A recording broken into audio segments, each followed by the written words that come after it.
Yokoso, my manga society.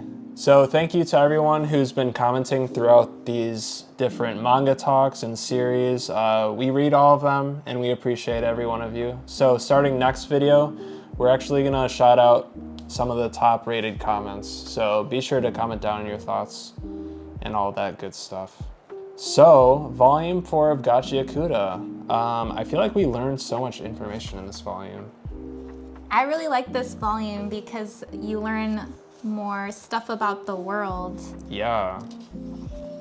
And Ruto's powers. I think we talked about some of it in like the last volume. But so the beginning of this volume is basically just, I think this is pretty funny. Ruto's eating sweets for the first time. And then we see like this character. We still don't know like who he is. I guess he likes sweets though. Yeah. So is he a baby or? I don't think so. I think that's probably his vital instrument somehow. His binky? Yeah. That's funny. Maybe he doesn't like to talk or something. Right. So here it's just going over how Ruto's powers work. And here's how they figure out like only the items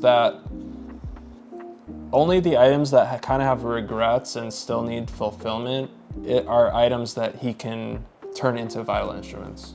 So it's not everything he can use. Right. So he was kind of like down about destroying the vital instruments that he uses, but it's actually a positive. Oh yeah, because it was like crumbling. It was crumbling. After it fulfilled its purpose. Right. So this is a new setting, Canvas Town.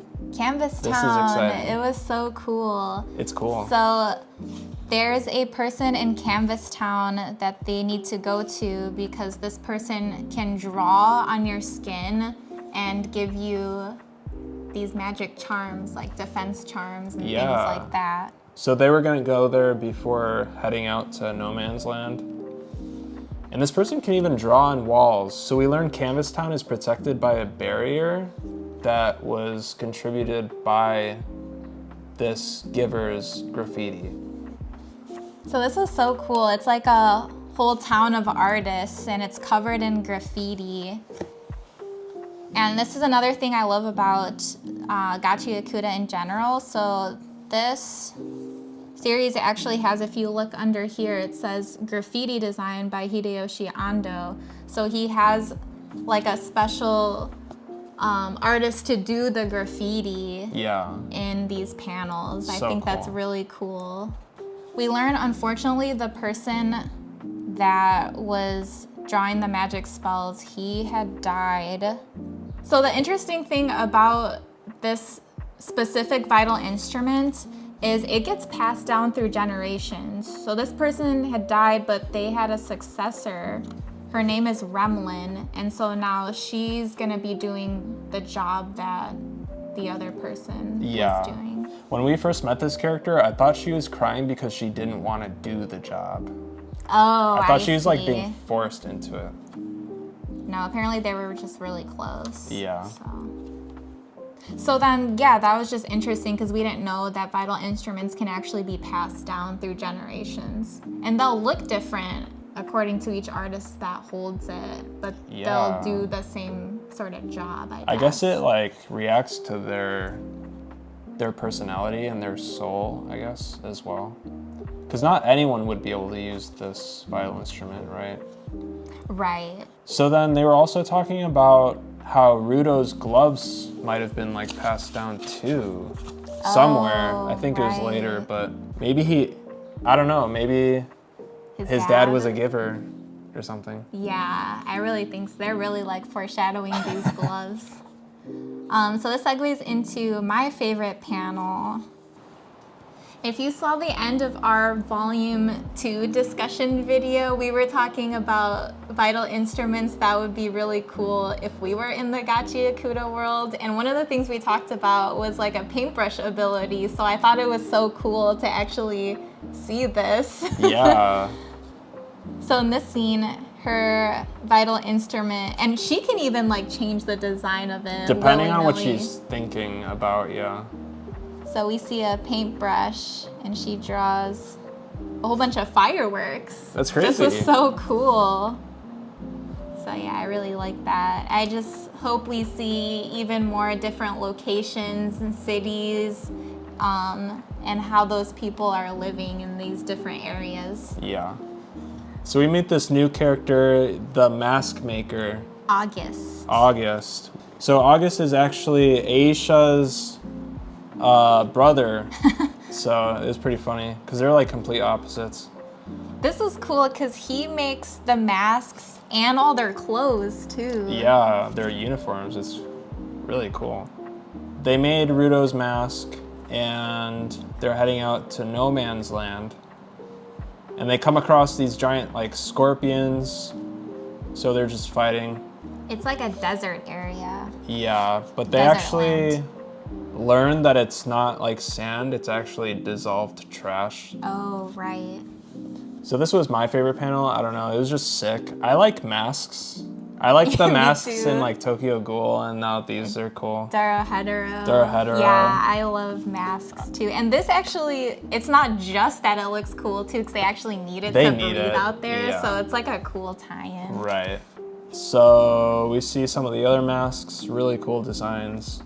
And this is a really cool fight scene because you see how everyone in that group kind of teams up to take things down. For sure. He uses a keyboard here. He uses a keyboard as his vital instrument. And it spells out turd face. Turd That's face, so and then funny. he flips him off. So then we meet, so we don't actually know if this is the girl they're looking for, right? Yeah, it kind of leaves on a cliffhanger, but they see this mysterious woman in the desert. Without a mask. And she kind of lures them back to her place because she says there's this other character named Amo who was kind of looking for them. Yeah. I wonder if they're like a part of the Raiders, but she lures them back, and the preview panel is like Engine kind of losing consciousness in a house. So I wonder like what happened. Yeah. Kind of crazy. I don't think she is a raider. I think they'll end up maybe teaming up. What do Then you I wonder think? like what happened here. That's true. And she's like smiling about it. I don't know. Maybe it's like some sort of upgrade. I don't know. I feel like it's debating us somehow. I think so. I don't think he's like hurt or anything. Yeah. So I see like all these dolls. Does she control the weather somehow, or is she like a doll controller? I don't know. Right. We kind of talked about this previously, but they're really foreshadowing the Raiders' boss and kind of making it seem like it's someone that knows Rudo, so possibly his biological dad. Isn't this the same symbol on Rudo's gloves? Yeah, that's why they were talking about like the same series of clothing. The series. So I'm sure that'll be a huge reveal in the future. Yeah. I'm also excited to learn what these two characters' powers are. There's a lot of characters in this. There are. This looks like a One Piece character. Yeah, it does. It's like Buff Luffy or something. So that's it for this video. We're still really, really enjoying it. It's really good, yeah. Don't forget to leave a comment down below. We'll shout out some of the top rated ones. Don't forget to subscribe and join the Manga Society. And as always, this world is cruel, but at least we have manga.